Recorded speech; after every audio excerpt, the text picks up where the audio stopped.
if you asked me a month ago if you ever thought I would do abstract painting, I would definitely tell you no way.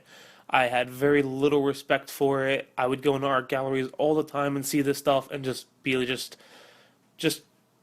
kind of blown away that people would pay money for it, and I would just be like, what is happening? Like, I don't even understand, why anybody would even look into this as art. My aunt was a big influence on me. She made a living being an artist, so once I took to that, she kind of took me under her wing and was like, "Well, if you can color this in, why can't you draw this on your own? And why can't you, think outside the box and do things a little bit different, on your own? Instead of drawing superheroes that are laid out in a coloring book, why don't you make your own superheroes, or why don't you draw your own characters?"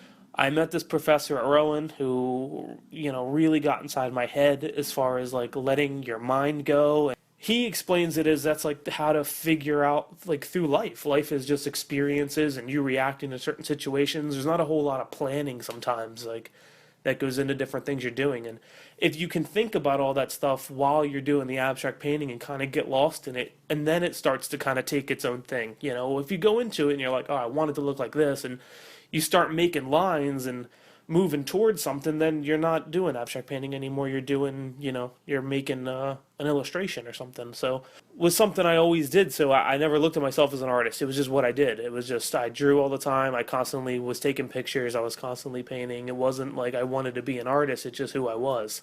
So I didn't realize that that was what I wanted to do with the rest of my life. And I explored other avenues in college.